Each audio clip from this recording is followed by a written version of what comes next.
Hello and welcome to this live interaction on News9's YouTube and Facebook page. I'm Prajwal D'Souza.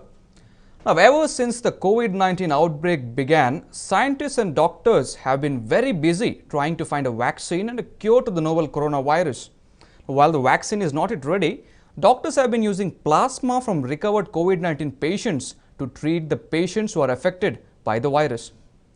What is plasma therapy? Now, put it in brief, plasma therapy, in plasma therapy, people who have recovered from COVID-19 donate their blood as it has the antibodies to the coronavirus.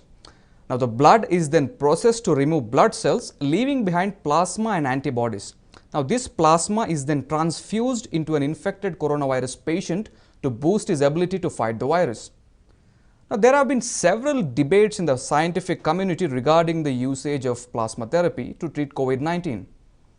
However, now a recent study conducted by the Hema Quebec, a blood donation center in Canada, has made some new revelations. Now, what are these revelations? Now, the study states that COVID-19 antibodies, which are present in the blood plasma, fade rapidly faster after symptoms first appear in the patient. The researchers who conducted the study have also said that it is better to collect blood plasma from the recovered COVID-19 patients at the earliest. But is the study accurate? Is it true that antibodies fade in the blood plasma? To discuss this, I am joined by Dr. Vishal Rao, a senior oncologist. Now, Dr. Rao, what is your observation from the study? Hello. Dr. Rao, what is your observation from the study? Prajwal, I think this is a very important study that again reiterates the importance of looking at antibodies in plasma. I think that's the most important thing that we need to decipher out of this. Yes. And I'm saying this because today, when we have, when WHO has been talking about the role of plasma therapy, yes, what is very important for us to understand is why is plasma therapy effective? Yes. Plasma therapy is effective because of two important reasons. Number one is the patient who's recovering from the illness generates certain special antibodies against the virus which have the capacity to kill the virus. Number two, the amount of those antibodies is also equally important. So first point is there has to be antibodies, okay, and it has to be in sufficient quantity. So when we take a donor, we very importantly then plan out and check in the donor to say, did he have good amount of antibodies? Now, to simplify it to the audience, to the listeners, it's important to understand, let's say I've had the virus has entered my nose, gone into the throat, then enters my lungs. In a lot of people, what we call asymptomatic or very mildly symptomatic, they may not even develop full symptoms. Okay. It means that the moment it enters the blood is when it produces fever. It is when it produces antibodies. Okay. At that juncture, when it enters the bloodstream, it produces antibodies. Now, based on the intensity of the infection, it may produce mild antibodies, it may produce major amount of antibodies, a large quantity. Okay.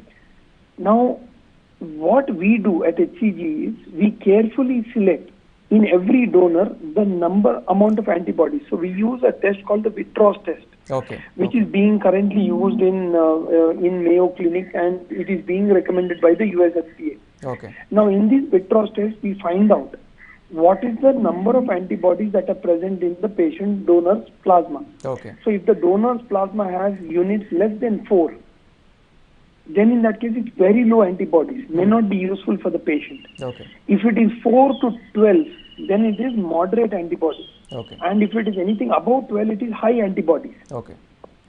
Now, but doctor, to be a little more specific, the study states that antibodies in the blood plasma fade rapidly. Now, is this true? How does this work, doctor? Now, what is important is that when the virus enters the body and the blood will produce antibodies. Those antibodies, yes, immediately after that will go and kill the virus. Okay. After the virus is killed, the antibodies will remain in the blood for a period of time which can be lasting for up to 12 weeks. Okay. About 3 months. Okay. And at the end of it, they'll start fading away because the virus is not there. But at this point, the antibodies would have trained the new cells which produce these particular antibodies, which we call the B cells, and tell them that, look, next time that this virus enters, please keep this memory in the hard drive, so that the moment they enter, produce these antibodies again. So what is important to understand here is, if you want to get antibodies, try to take it at the earliest, which means what we recommend is after you have got a PCR negative within 2 weeks. Is the ideal time when you take out the antibodies, and this can last up to 3 months. But between that 1 month to 3 months is the time that you take out the antibodies. In a simple note. So you are saying that study is accurate? The study is very meaningful. The study correlates with what globally everybody is talking about. The one thing that the study has highlighted is that within 3 months the antibody disappears. But does that mean that the person whose antibodies have disappeared is more prone for infection? We've still not found the final answers. But yes, what we know is that 17% of them are prone for reinfection. Doctor, now there have been many incidents where patients have died after the blood plasma transfusion. Now, do you think it is still safe to use it to treat the coronavirus? Yeah. So see, the biggest studies from this come from world over, from the Mayo Clinic, which did it on 55,000 patients. Yes. Now, this study very clearly shows that plasma transfusion related deaths are 0.01. That means there have been no deaths related to plasma. However, the deaths that have been related to COVID, in which plasma did not help. So what is important here to understand is, the earlier you give plasma, the better the chance. And certain times, because of very bad comorbidities, it may so happen that plasma may not be the magic bullet, which is true. Well, thank you very much, Dr. Rao, for joining me on this interaction.